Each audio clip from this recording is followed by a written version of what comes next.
하나님 말씀 신약성경 고린도전서 16장 22절 한 절 보도록 하겠습니다. 고린도전서 16장 22절 한 절입니다. 하나님 말씀이 이러합니다. 만일 누구든지 주를 사랑하지 아니하면 저주를 받을지어다. 우리 주여 오시옵소서. 아멘.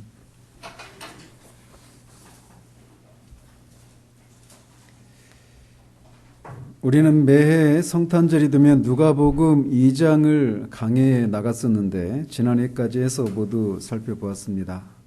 동방박사나 시므온 그리고 지난해에는 여선지자 안나에 대해서 살폈는데 그들은 모두 메시아를 기다렸던 사람들이었습니다. 그들은 그들의 인생의 오랜 시간을 기다리다가 마침내 약속하신 메시아를 그들의 생애 가운데 만나게 된 사람들이었습니다. 그런데 이렇게 구원자 메시아를 기다리는 것은 단지 동방박사나 시므온이나 안나와 같은 예수님 당시의 사람들의 일만이 아니었다라고 성경이 말하고 있습니다. 구원자를 기다리는 것은 전체 인류의 역사였다라고 성경이 말하고 있다라는 거예요. 그리고 그 일은, 즉 구원자를 기다리는 그 일은 이 우주가 창조되고 얼마 지나지 않아서 발생한 인간의 타락 이후부터 시작된 일이라고 성경은 말합니다. 물론 메시아, 그리스도라고 하는 호칭은 오랜 세월이 흐른 후에야 생겨난 이름이었지만 타락한 아담과 하와가 자신들이 마귀의 거짓말에 속아 하나님을 대적하고 그 결과 하나님의 저주를 받은 이후부터 하나님이 약속하신 여자의 후손이라고 하는 구원자를 기다려왔다라는 겁니다. 아담과 하와는 사탄에게 속아서 하나님을 거스르게 되었는데 그들이 이렇게 타락하게 된 순간부터 하나님이 보시기에 좋았던 이 세상은 엉망진창이 되고 말았습니다. 그들이 타락한 순간 이 세상에 죄와 각종 질병과 죽음이 들어왔고 마치 그 기세는 수천 킬로미터 높이의 거대한 쓰나미가 덮쳐오는 것 같이 이 세상에 걷잡을 수 없이 죄와 그 죄로 말미암은 모든 비참함들이 밀려 들어오게 되었습니다. 뿐만 아니라 사람이 하나님의 뜻을 거스르고 마귀의 말에 귀를 기울인 순간 그들은 마귀의 권세와 지배 아래 스스로를 집어넣은 결과가 초래되고 말았습니다. 그리고 그 결과 죽음이 그들에게 선고되었습니다. 마귀는 이 사망 선고를 당당하게 청구하는데 그것은 사람이 하나님의 뜻을 범하면 자동적으로 마귀에게 속하고 마귀의 영역, 즉 죽음의 지배를 받는 영역으로 들어가게 되기 때문입니다. 마귀가 하는 일은 하나님을 대적하는 일입니다. 그래서 그의 가장 큰 목표는 언제나 하나님의 일을 멸하고 자신을 하나님처럼 높이는 것입니다.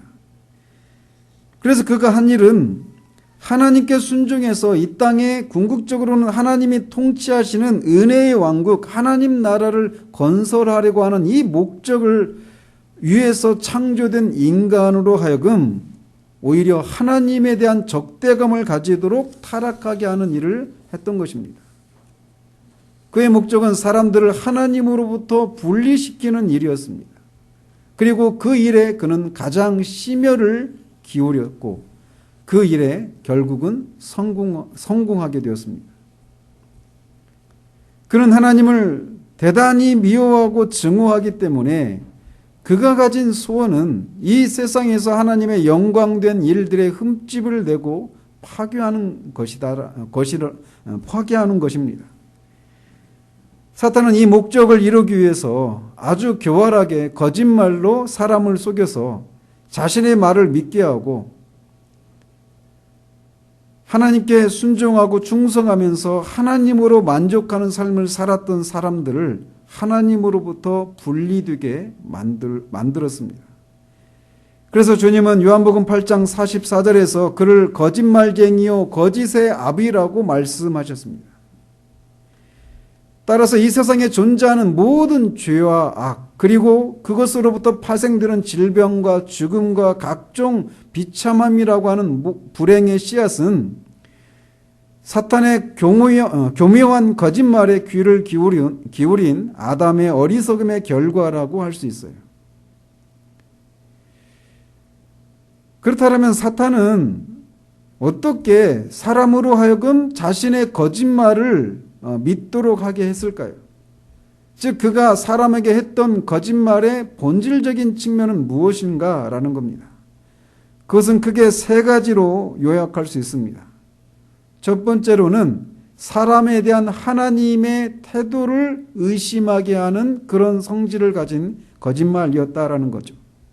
창세기 3장 1절에 하나님이 참으로 너희에게 동산 모든 나무의 열매를 먹지 말라 하시더냐라고 하와에게 사탄이 묻습니다. 하나님은 동산 모든 나무의 열매를 너희 마음대로 임의대로 먹으라 라고 말씀하시고 단 하나 동산 중앙에 있는 선악을 알게 하는 나무의 열매는 먹지 말라라고 말씀하셨지만 사탄은 교묘하게 그 말을 꼬아서 하나님이 동산 모든 나무의 열매를 먹지 말라라고 이렇게 물었단 말이죠. 하나님은 사람을 창조하시고 사람에게 필요한 것이 무엇인지를 잘 아셨습니다.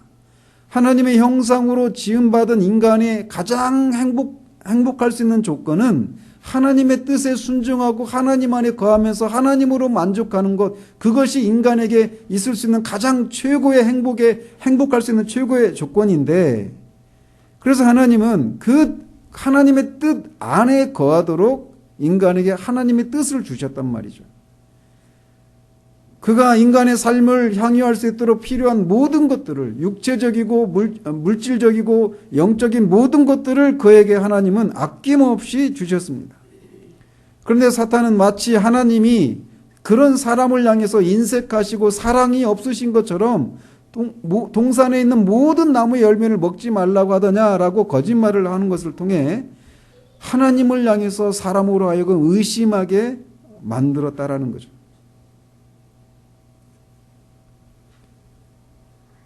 이것이 사탄이 사람에게 했던 첫 번째 거짓말이었습니다. 그리고 그 거짓말의 특징은 사람에 대한 하나님의 태도에 대한 의심을 불러일으키는 성질의 것이었다라는 거예요.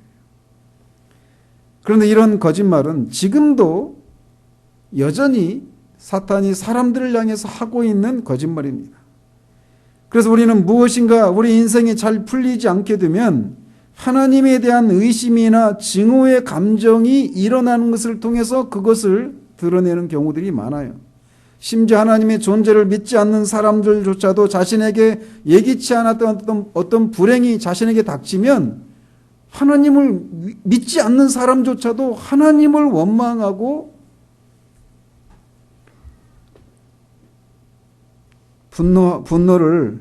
증오를 일으킨다라는 것을 통해서 우리가 사탄이 여전히 하나님에 대해서 사람으로 하여금 의심하게 하고 적개심을 불러일으키는 이런 거짓말들을 하고 있다라고 하는 것을 알 수 있다는 거죠.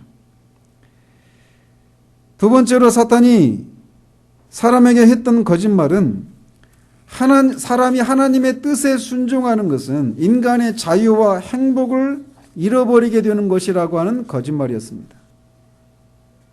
사탄은 하나님께서 동산 중앙에 있는 나무의 열매를 먹지 못하도록 한 것은 그들의 눈이 밝아져서 하나님같이 되어서 선악을 아는 일에 하나님같이 될까 봐 먹지 못하도록 했다라고 거짓말을 했습니다. 즉 하나님이 사람들에게 그 나무의 열매를 먹지 말라라고 하는 법을 주신 이유를 그들이 하나님처럼 되어서 하나님을 의지하지 않고 절대적으로 자유로운 존재가 되지 못하도록 하기 위해서 그런 계명을 주었다라고 거짓말을 한 거예요. 즉 하나님의 뜻에 복종하고 사는 것은 인간이 자신의 자유를 잃어버리고 속박을 받는 삶을 살게 되는 것이라고 거짓말을 하고 있는 것이죠. 이것이 거짓말인 이유는 하나님께서 우리를 만드셨기 때문에 우리에게 가장 필요하고 좋은 것이 무엇인지를 잘 아셔서 우리에게 필요한 하나님의 뜻을 주셨기 때문입니다.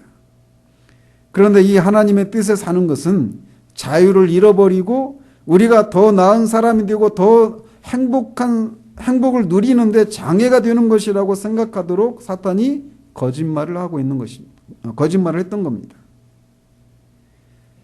마찬가지로 사람들은 지금도 이런 사탄의 거짓말에 속고 있습니다. 그래서 예수님을 믿고 신앙생활을 하면 하기 싫은 일을 해야 되고 하고 싶은 것을 하지 못한다라고 하는 그런 생각들을 사람들이 다 가지고 있어요. 심지어는 자신이 구원을 받은 사람이라고 자처하는 사람들조차도 적당한 선에서 신앙생활을 하려고 합니다.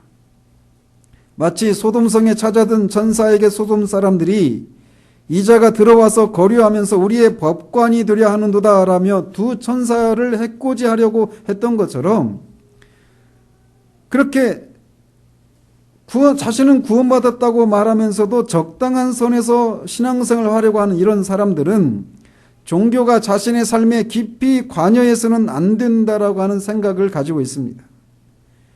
그들이 생각하는 종교는 자신들이 불의의 사고를 당했을 때 필요한 보험의 역할만을 해야지 그 종교가 자신의 삶에 깊이 관여해서 이래라 저래라 간섭하면 안 된다라고 하는 생각을 가지고 있단 말이죠. 그래서 그들은 하나님이시라도 자신들이 용납할 수 있는 정도의 영역에까지만 들어와야지 그들이 그어놓은 선을 하나님이시라도 넘어서는 안 된다라고 생각합니다. 왜냐하면 그 선을 넘어서는 순간 자신은 자유를 잃어버린다고 생각하기 때문에 그래요. 하나님의 뜻에 순종하고 하나님이 정해놓으신 삶의 방식을 따라 사는 것은 뭔가 손해를 보는 것이고 어떤 속박을 받는 것이라고 생각한단 말이죠.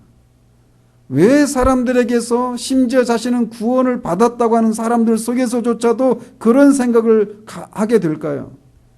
그것은 우리가 하나님의 뜻에 대한 하나님의 사탄의 거짓말을 믿고 있기 때문이라는 거죠. 세 번째로 사탄은 죄와 불순종의 결과에 대해서도 거짓말을 했습니다.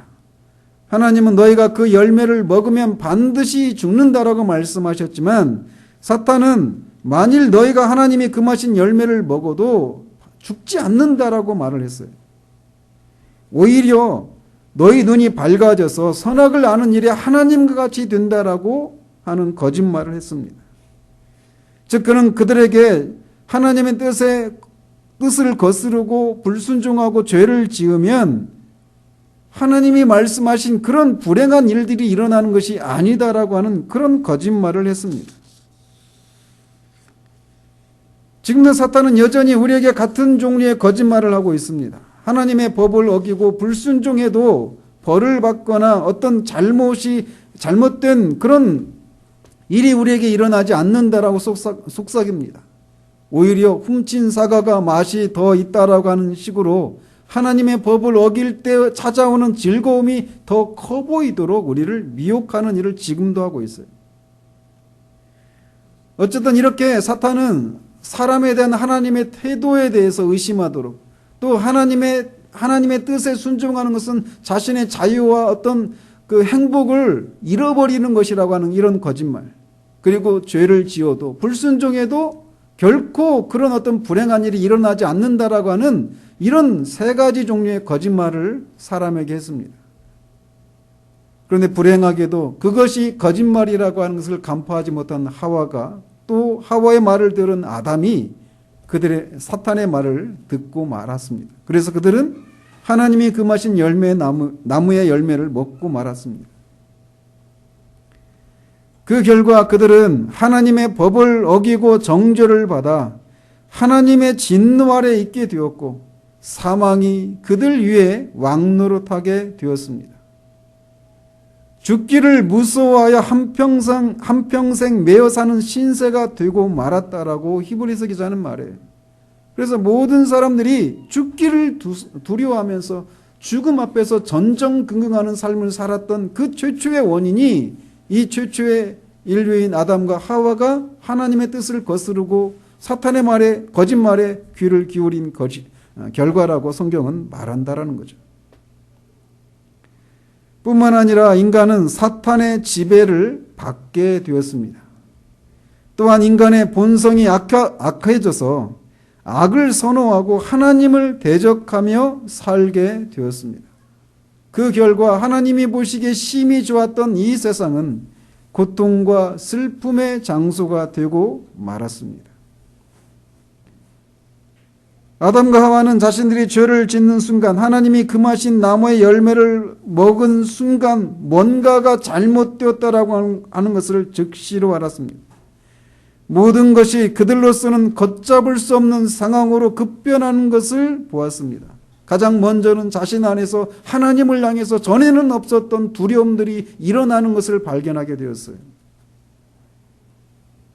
뿐만 아니라 자신이 그전에는 벗은 것을 두려워하지 않았지만 이제는 자신들이 벗은 것을 부끄러워하게 되었습니다.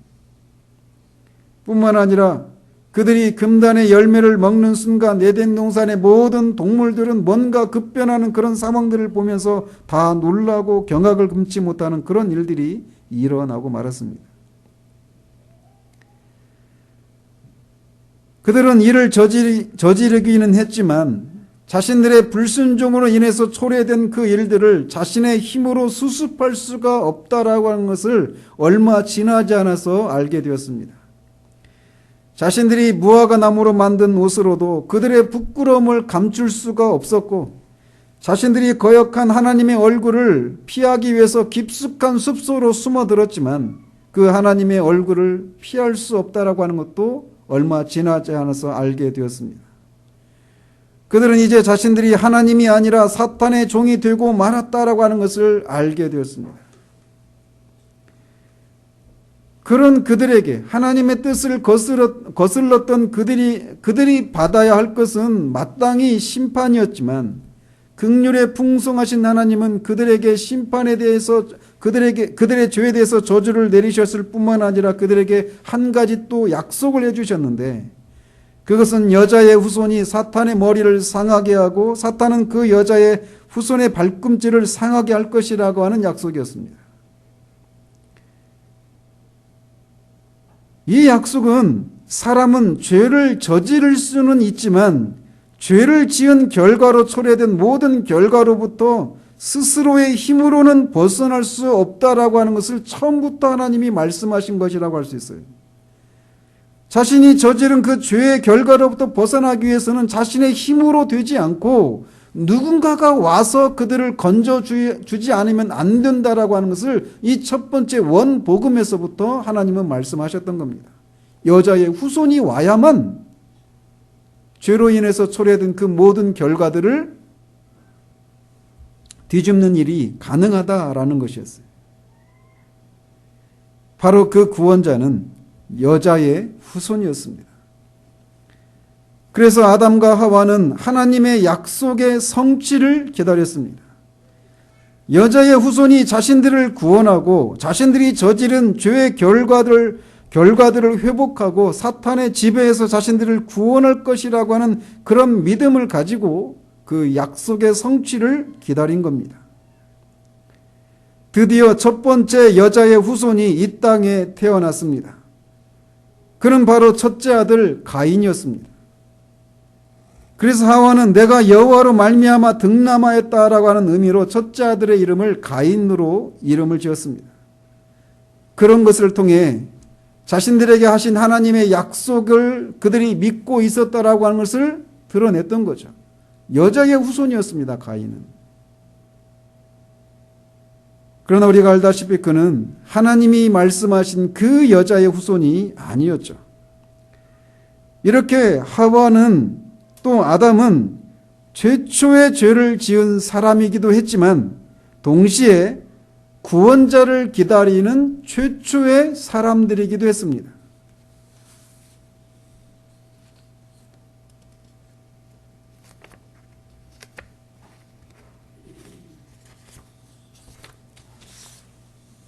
그리고 이렇게 구원자를 기다리는 것은 아담과 하와의 후손들의 일이 되었습니다. 따라서 인류의 역사는 구원자를 기다리는 기다림의 역사였다라고도 말할 수 있습니다. 아담과 하와에게 약속하신 여자의 후손은 역사가 진행되는 동안 조금씩 구체화되고 그 범위가 좁혀져 갔습니다.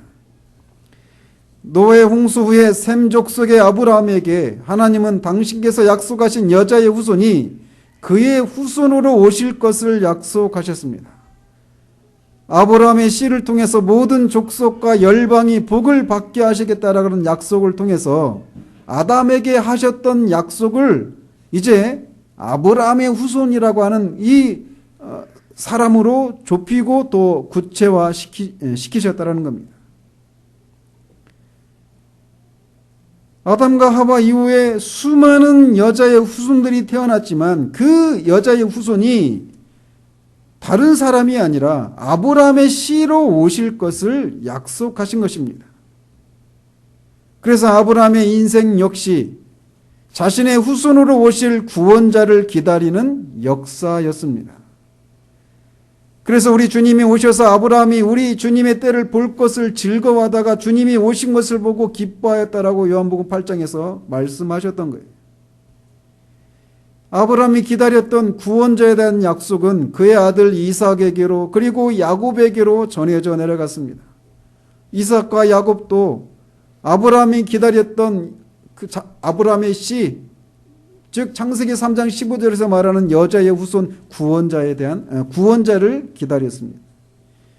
야곱은 실로가 바로 그분이라고 좀 더 구체화된 분을 기다렸고 이 실로가 셋째 아들 유다의 후손으로 오실 것을 예언했습니다. 애굽으로 들어가 430년 동안 종살이하던 이스라엘 백성을 해방시키는 도구로 하나님의 집에 충실한 사원으로 일했던 모세의 삶에 대해서도 히브리서 기자는 이렇게 말합니다. 그가 바로의 공주의 아들이라고 칭함을 받고 애굽의 모든 보화보다 더 크게 귀하게 여겼던 더 큰 재물로 여겼던 것은 하나님의 백성들과 고난을 받는 것이다 라고 그렇게 말을 합니다.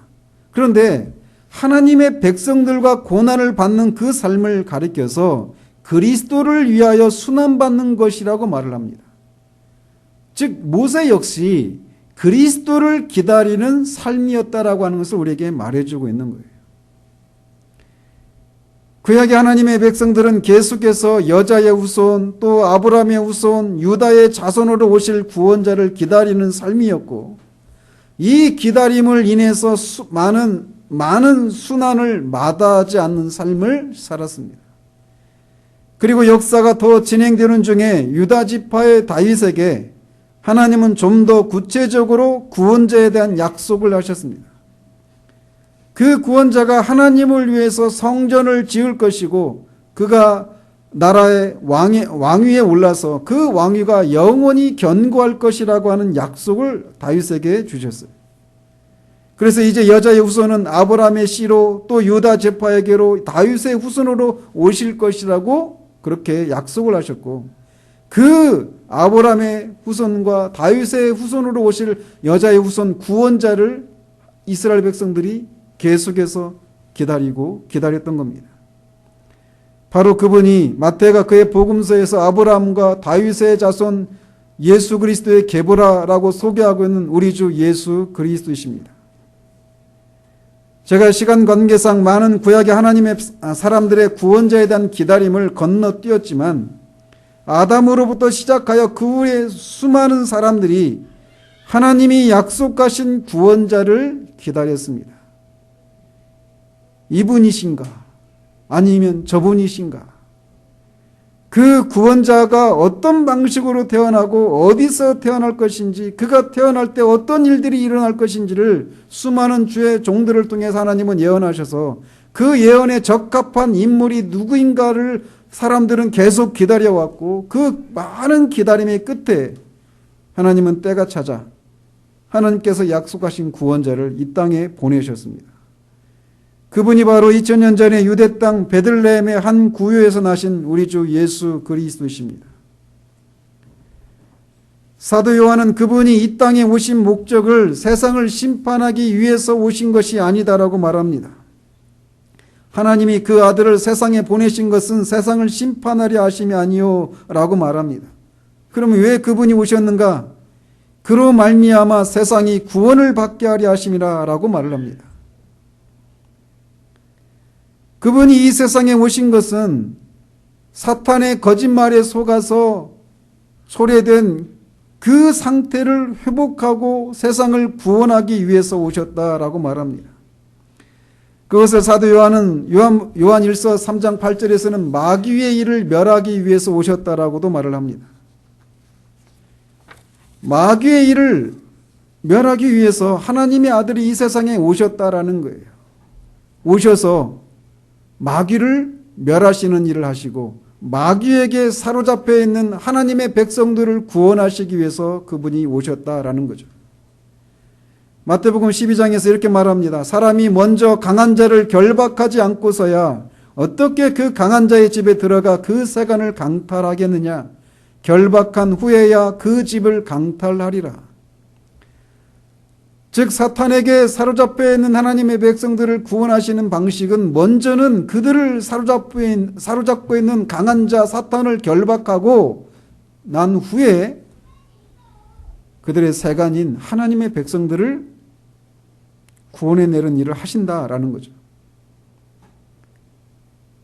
이렇게 주님이 오신 목적은, 이 세상에 오신 목적은 사탄의 지배하에 놓여있는 세상에서 하나님의 백성들을 구원하시기 위해서 오셨습니다. 하나님의 아들이 오셔서 마귀의 일을 멸하실 것이라고 하는 이 약속은 우리가 앞에서 살펴본 것처럼 인간이 타락한 바로 그 순간에 하나님께서 인간에게 약속하신 것이었습니다. 여자의 후손이 뱀의 머리를 상하게 할 것이다라고 하는 이 소위 원복음이 그리스도께서 이 땅에 오신 것을 통해서 이제 성취되기 시작한 겁니다. 주님이 오시기까지 수천 년의 기다림의 시간들 동안 하나님이 약속하신 구원자가 반드시 오실 것이라고 하는 믿음을 가진 자들은 바로 그 믿음을 인해서 구원에 이르렀습니다. 즉 오실 구원자를 믿는 믿음에 의해서 그들은 구원을 받은 거예요. 그렇다면 이렇게 마귀의 일을 멸하시기 위해서 오신 하나님의 아들은 마귀를 결박하는 일을 어떻게 성취하셨을까요? 그것은 마귀가 이 세상에 자신의 일을 했던 것과 정반대의 방식으로 그 일을 하셨다라고 성경은 말합니다. 첫 번째로 사탄은 사람에게 하나님이 인색하시고 사랑이 없는 분이라고 거짓말을 했지만 하나님의 아들이신 분은 하나님이 세상을 얼마나 사랑하시는가를 보이시는 것을 통해 마귀가 한 말이 거짓인 것을 드러냈습니다. 하나님이 세상을 이처럼 사랑하사 독생자를 주셨으니 마귀는 하나님이 사랑이 없고 인색한 분이라고 말을 했지만 하나님은 독생자를 주시는 것을 통해 하나님이 세상을 얼마나 사랑하시는가를 드러내고 계셨다라고 성경이 말하고 있어요. 그분은 저와 여러분을 구하시지 않으셔도 그분은 사랑이시지만 본질이 사랑이시지만 그는 그의 아들을 이 땅에 보내시고 우리를 구원하시기 위해서 아들로 하여금 수많은 수모와 고초와 마침내 십자가에 죽기까지 하는 생명을 나눠주시는 생명의 주인이 생명을 잃게 되는 그런 고난을 통해서 우리를 향한 하나님의 사랑을 입증하셨습니다. 그것은 우리를 향한 하나님의 사랑이 이 역사 속에서 입증되는 시작에 불과했습니다. 주님은 이렇게 마귀의 일을 멸하시기 시작했습니다. 또한 마귀는 사람이 하나님의 뜻에 복종하고 사는 것은 자신의 자유를 잃어버리고 행복을 저당 잡히는 것이라고 거짓말을 했지만 하나님의 아들은 사람이 하나님의 뜻에 순종하고 사는 삶이야말로 가장 자유로운 삶이고 가장 행복한 삶이고 가장 만족스러운 삶이라고 하는 것을 그의 삶을 통해 입증하셨습니다. 하나님의 아들이신 그분은 흠이 없고 죄가 없는 삶을 온 평생 사셨습니다. 그분은 그분의 생애 중에 한 번도 그를 보내신 아버지의 뜻을 거스른 적이 없으셨습니다. 그가 하신 말, 그가 하신 베푸신 가르침, 그가 하신 행동, 이 모든 것들은 자신을 보내신 아버지께서 하라고 하신 말, 하라고 한 일을 하셨을 뿐이었습니다. 그 아버지의 뜻에 단 한 번도 순종하지 않는 적이 한 번도 없으셨습니다. 그런데 우리는 그렇게 아버지의 뜻에 철저히 복종하고 사셨던 주님의 삶을 보면서 어느 한 자락이라도 그분이 아버지의 뜻에 순종하고 살면서 자신의 자유를 억압받고 행복을 저당 잡힌 그런 삶을 살았다라고 말할 수 있는 그런 모습이 어디에 있는가라는 겁니다. 그분은 심지어 하나님의 뜻을, 아버지의 뜻을 행하는 것이 자신의 양식이라고 말씀하시기까지 했어요. 하나님의 뜻을 행하는 것이야말로, 하나님 안에 거하는 것이야말로, 하나님으로 만족하는 것이야말로, 하나님 자신의 삶을 통해 하나님이 영광을 받으시는 것이야말로 자신의 삶의 이유요, 거기에서 진정한 자유와 진정한 행복을, 진정한 만족을 얻을 수 있다라고 하는 것을 그분의 삶을 통해 우리에게 보이셨던 겁니다. 그것을 통해서 마귀가 했던 두 번째 말이 거짓말이라고 하는 것을 드러내시는 것을 통해 마귀의 일을 멸하신 것입니다.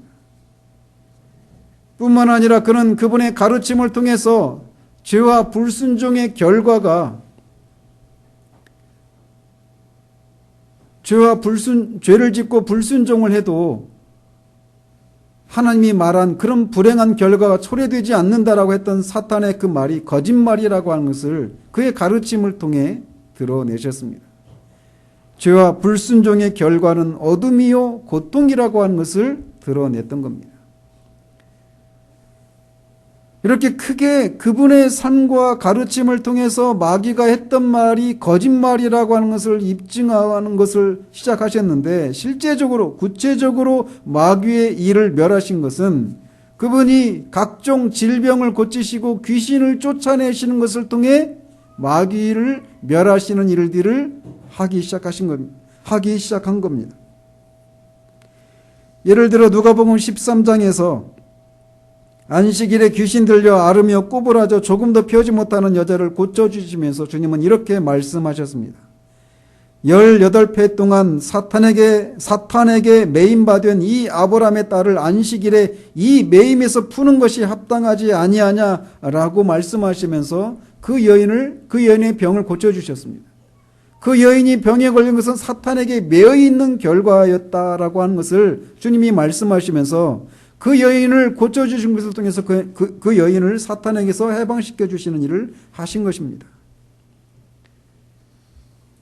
주님은 이렇게 강한 자가 무장을 하고 자기 집을 지킬 때에는 그 소유가 안전하되 더 강한 자가 와서 그를 굴복시킬 때에는 그가 믿던 무장을 빼앗고 그의 재물을 나누느니라고 해석하고 있는 그 일들을 실제적으로 하신 것입니다. 병을 고치고 귀신을 쫓아내시는 것을 통해 사탄에게 사로잡혀 있었던 포로들을 해방시키는 일들을 하셨던 겁니다.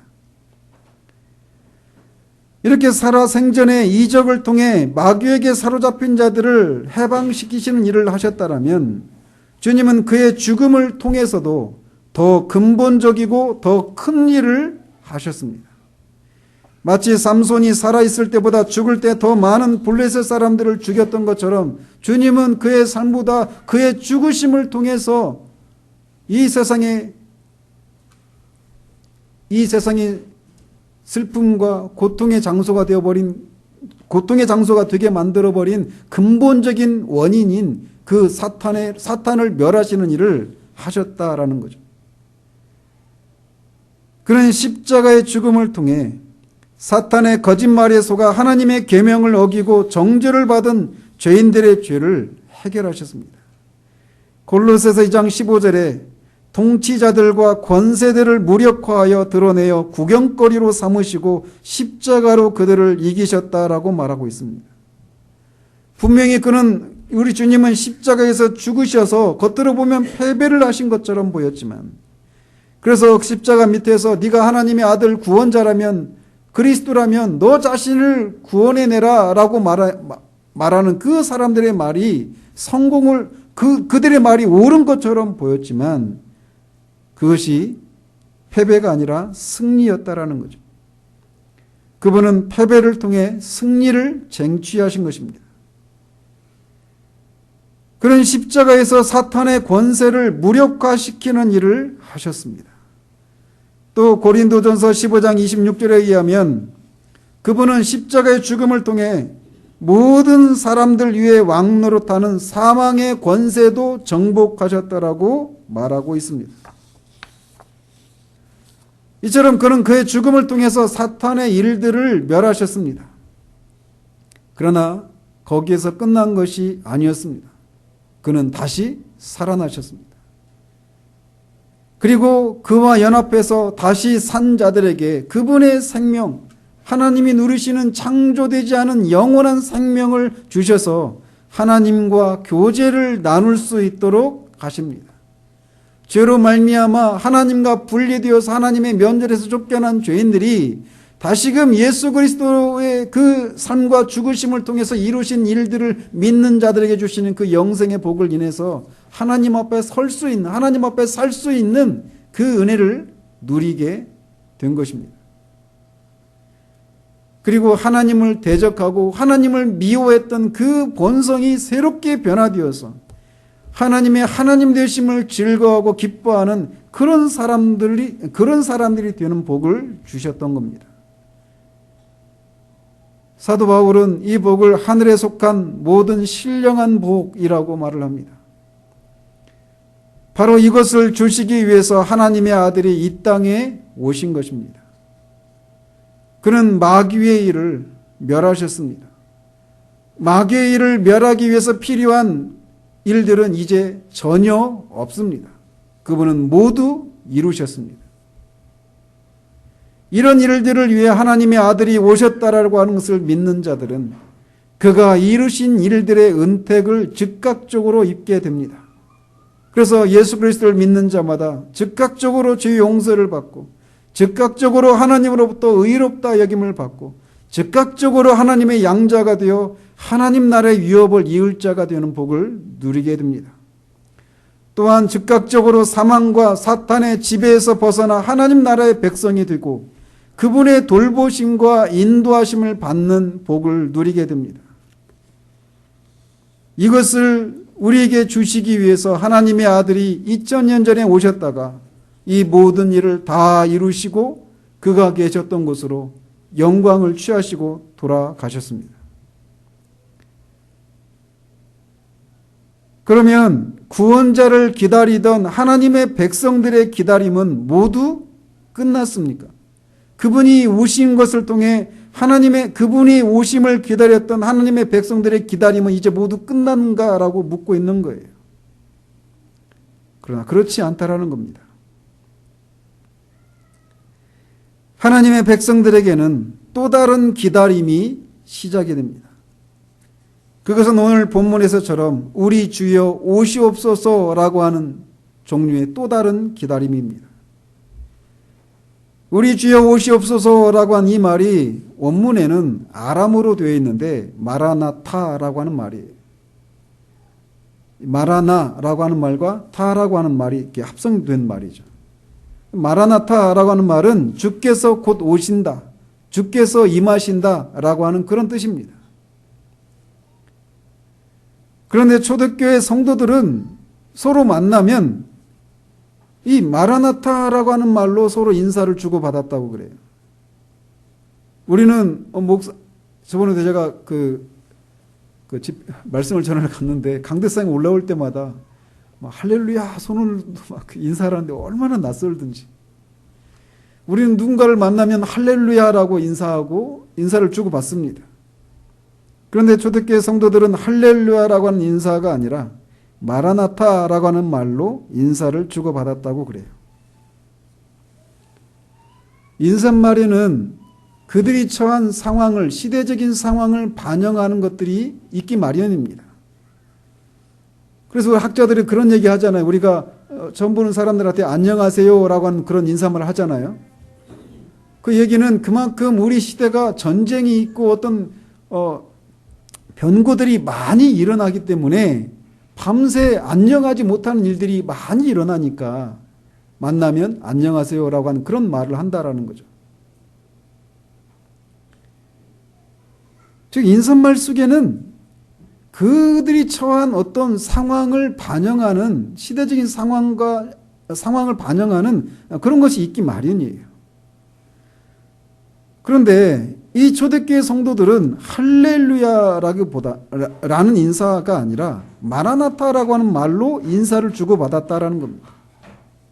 즉 그 말은 그들이 처한 상황은 주 예수님께서 오셔야만 하는 그런 상황 가운데 그들이 처해 있었다는 것을 말해주는 겁니다. 그들이 처했던 상황은 예수를 믿는 것 때문에 받는 많은 핍박이었습니다. 초대교회는 서기 313년 콘스탄티노플 황제가 기독교를 공인하기까지 모두 10번에 걸친 대박해를 견뎌야만 했습니다. 따라서 그 당시에 예수를 자신의 주와 그리스도로 믿는 것은 목숨을 담보로 하는 일이었습니다. 그런 상황에서 그들은 주님이 속히 다시 오시겠다라고 하는 약속을 기다리게 되었던 거예요.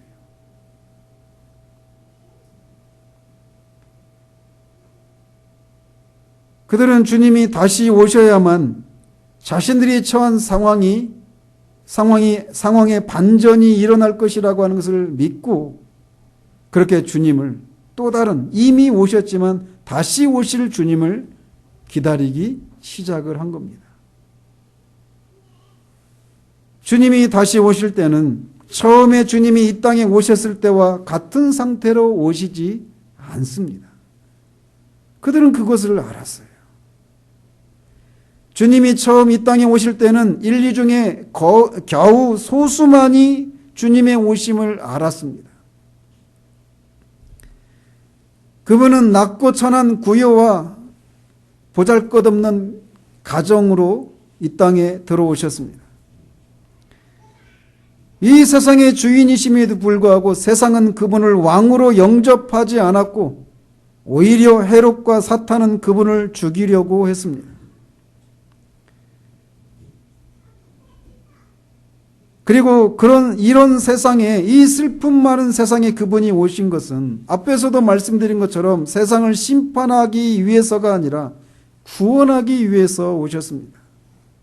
그분은 연한 순과 같이 고운 모양도 없고 풍채도 없는, 흠모할 것이 없는 그런 초라한 모습으로 오셨습니다. 그리고 어느 누구도 겨우 소수만이 그분이 메시아이심을 알아보고 소수만이 그분을 믿고 따랐을 뿐이었습니다. 그러나 이미 오셨던 주님이 계셨던 곳으로 가셨다가 다시 오실 그 주님을 기다릴 때, 다시 오실 그 주님은 처음 오셨을 때와는 정반대의 모습으로 오신다라고 성경은 우리에게 말해주고 있습니다. 처음에는 소수의 사람들만 알고 세상이 아무도 그가 오신 것을 알지 못했지만 그분이 다시 오실 때는 천사들의 나팔과 호령소리와 함께 수많은 천사들과 성도들을 대동하고 영광 중에 오실 것이라고 성경은 말합니다. 그분이 마구간에 나셨을 때 소수의 사람들만 그가 그리스도가 나셨다는 것을 알았지만 그분이 다시 오실 때는 번개가 동쪽에서 치면 서쪽에서도 번개가 치는 것을 알 수 있는 것처럼 그분이 다시 오셨다라고 하는 것을 모든 인류가 알아채게 되는 방식으로 오신다라고 성경은 말합니다. 그분이 처음에 오실 때는 구원자로 오셨지만 다시 오실 때는 그분은 심판자로 오신다라고 말씀하십니다.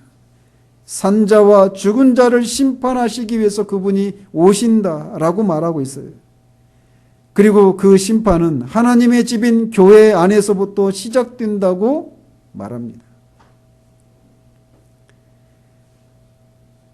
이 초대교회 성도들, 오늘 본문에 있는 것처럼 주 예수여 오시옵소서라고 사도 바울이 그렇게 기다림의 간구를 올렸던 것은 바로 이런 모습으로 오실 주님을 기다린 것입니다. 그러면 그분이 다시 오시면 어떤 일이 일어나기에 그런 주님을 기다렸을까요? 먼저 우리 개인의 차원에서 보면 주님이 오시면 우리는 더 이상 죄와 더불어 싸워야 되는 그런 선한 싸움을 싸울 필요가 없게 됩니다. 죄와 더불어 싸우는 이 일들이 이제 끝이 납니다. 주님이 오시면 그 믿음으로 싸워야 되는 선한 싸움을 더 이상 우리는 싸우지 않고 영원한 쉼을 누리게 됩니다.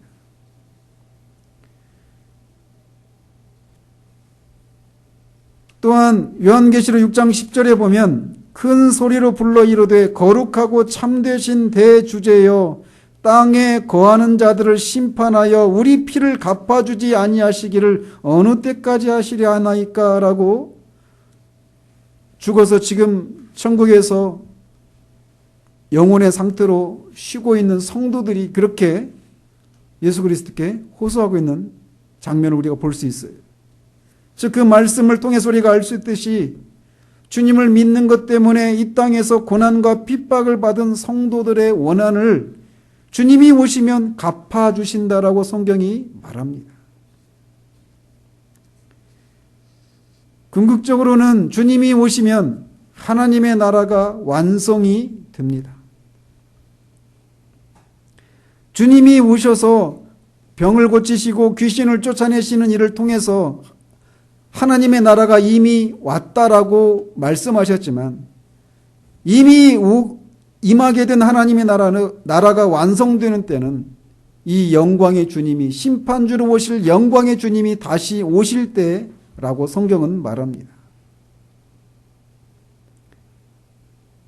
우리 주님은 분명히 하나님 나라의 왕이십니다. 그러나 우리가 보고 있는 이 현실은 예수 그리스도를 하나님의 왕으로 인정하고 있지 않은 모습들이 더 많다라는 겁니다. 저는 오늘날의 한국 교회 안에서조차도 예수 그리스도가 정말 교회 하나님 나라의 왕이신가라고 하는 것을 드러내고 있는가라고 의문을 제기하지 않을 수가 없습니다. 하물며 교회의 모습이 그러하다면 세상에서는 얼마나 우리 주님이 왕으로서 마땅히 받으셔야 될 존귀와 영광을 받으시고 있는가라고 하는 것을 우리가 생각해 보아야 합니다. 그러나 주님이 오시면 세상이 우리 주님을 모두 하나님 나라의 왕으로 인정하게 됩니다. 그가 믿는 사람이든 믿지 않는 사람이든 모든 사람이 우리 주님을 왕으로 인정하게 됩니다. 믿는 신자들에게 가장 큰 기쁨이 무엇일까요? 오랫동안 기도했던 그 기도가 응답되는 것, 거기에서도 우리는 기쁨을 누립니다.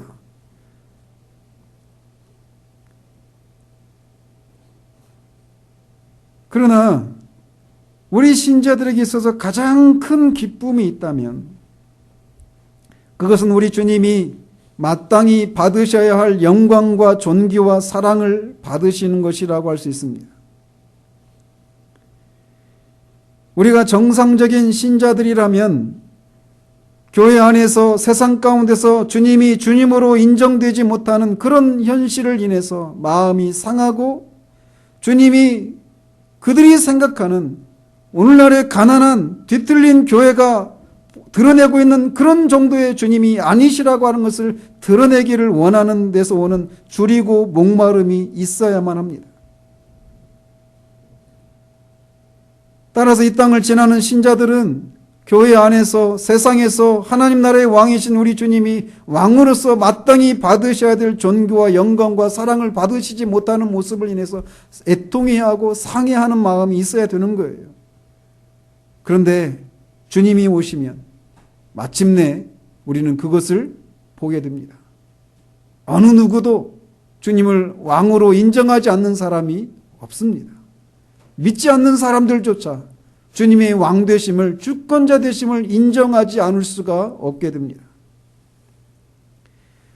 초대교회 성도들은 바로 이런 이유 때문에 주님이 다시 오시기를 기다렸던 겁니다.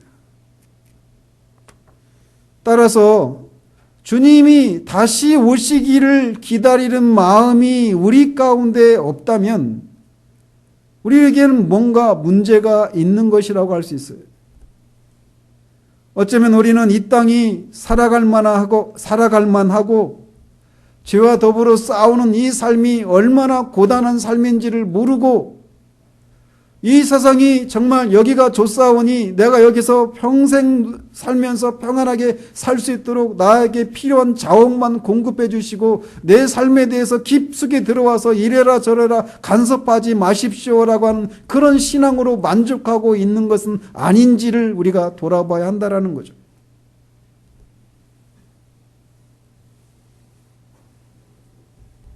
따라서 이 성탄의 아침에 우리는 주님이 우리를 마귀의 일을 멸하셔서 마귀의 지배를 받고 있는 우리를 해방시키시기 위해서 오신 것에 대한 감사와 기쁨이 우리 가운데 있어야 할 뿐만 아니라 다시 오실 주님에 대한 새로운 기다림이 우리 가운데 새롭게 되어지기를 우리가 다짐하는 시간이기도 해야 합니다.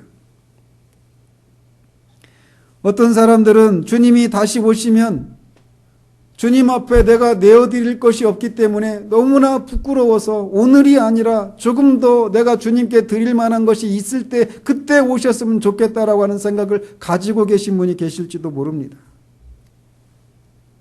그러나 여러분이 얼마나 더 살면 주님이 받으실 만한 그런 열매를 맺을 수 있다라고 자신할 수 있겠습니까? 주님을 기다리는 것은 내가 주님이 오면 내가 이런저런 것들을 드릴 것이 있어서 그것을 자랑하기 위해서 주님을 기다리는 것이 아닙니다. 오히려 그렇지 못하기 때문에 더 주님을 기다려야 되지 않겠습니까? 그런 열매를 많이 맺어서 아버지께 영광을 돌려드려야 되는데 나의 연약함을 인해서 그렇게 하지 못하는 것을 통해 주님이 나를 향해서 하신 일들이 이것밖에 안 되는 건가? 기독교라고 하는 게 겨우 이 정도인 건가라고 하는 것을 그렇게 사람들로 하여금 그렇게 오해를 하게 하는 그런 내 자신의 모습을 인해서 오히려 내 삶을 통해 드러나는 것이 전부가 아닌 것을 인해서 입증해 주시기 위해서 주님이 속히 오셔서 아니라고 하는 것을 드러내 주시기를 우리가 더 소망해야 되지 않느냐라고 말씀드리고 있는 거예요. 따라서 우리가 주님을 위해서 살고 있지 못하든 우리 안에서 우리 신자들에게 있어야 될 마땅한 종류의 기다림은 주님이 다시 오실 것에 대한 이 기다림입니다. 마라나타, 아멘, 주 예수의 오시옵소서. 이것이 초대교회의 인사말일 뿐만 아니라 이 말세에 가까운 시대에 살고 있는 우리들에게도 동일한 인사여야 하고 동일한 소망이어야 한다라는 겁니다. 주님을 기다리는 신앙이 우리는 다시 회복되어야 합니다. 그 기다림이 간절해져 있을 때, 그때가 사실 우리가 하나님을 향한 우리의 신앙이 가장 온전한 때입니다. 주님이 오실 것을 기다리며 지날 때 우리의 삶에는 마땅히 있어야 할 긴장과 설렘과 충성이 있게 됩니다. 그러므로 이 성탄의 아침에 우리에게 이 신자들에게 있는 새로운 기다림이 있는지를 다시금 돌아봐야 해야 돼요. 우리 주님은 반드시 오십니다. 우리가 이것을 확신할 수 있는 것은 수천 년 전에 여자의 후손을 보내시겠다고 하신 하나님께서 그 약속을 지키신 것처럼 내가 속히 오마라고 말씀하신 그 주님도 역시 거짓말하실 수 없는 하나님이시기에 그분이 하신 약속을 반드시 지키신다라는 사실입니다. 따라서 이 성탄에 주님이 마귀의 일을 멸하시기 위해서 오신 것을 인해 감사하고 기뻐할 뿐만 아니라 이렇게 오신 주님과 그분이 하신 일을 믿음으로 마귀의 일에서 해방된 우리들에게는 다시 오실 주님에 대한 기다림이 있다는 것을 기억하고 초대교회 성도들처럼 마라나타라고 하는 말이 우리의 인사가 되는 것처럼 그런 삶을 살아가야 하는 것을 다시금 일깨움 받는 시간들이 되기를 바랍니다. 마라나타, 아멘, 주 예수여 속히 오시옵소서. 기도하겠습니다. 하나님 아버지, 인류가 타락한 이후에 인류의 역사는 구원자를 기다리는 역사였습니다. 그 하나님의 지혜로운 경륜 가운데 때가 찼을 때 주님은 약속하신 여자의 후손이신 아브라함의 후손이요 다윗의 후손이신 우리 주 예수 그리스도를 이 땅에 보내시고 마귀의 일을 멸하시는 일을 하셨습니다. 그 오랜 기다림의 끝에 주님이 오셨을 때 시므온이 동방박사가 안나가 그 주님을 만났을 때 보였던 그 기쁨들이 우리 가운데 다시금 회복되는 은혜가 있기를 원합니다. 그러나 주님이 오신 것을 통해 신자들의 기다림은 다 끝났는가? 끝나지 않은 것을 우리는 다시금 말씀을 통해 돌아보게 됩니다. 우리에게는 다시 오실 그 영광 가운데 오실 주님을 향한 기다림이 있어야 됨을 이 성탄의 아침에 다시금 일깨우게 됩니다. 우리 안에 잃어버린 이 마라나타, 주 예수여 오시옵소서라고 하는 이 간절한 소망이 우리 모두에게 정말 간절한 소망이 되어줄 수 있도록 이 성탄에 하나님 우리를 새롭게 해주시기를 원합니다. 그래서 이 기다림을 소유한 사람들에게 있는 그 충성됨이, 그 설렘이, 그 긴장이 우리 가운데 새롭게 되어져서 어찌하든지 주님이 하나님 나라의 왕으로서 마땅히 받으셔야 될 존귀와 영광과 사랑을 우리의 삶을 통해, 우리 교회를 통해, 이 시대의 교회들을 통해 조금이라도 드러내서 주님이 그런 주님의 마음에 시원함을 드리는 일들이 있게 되기를 소원합니다.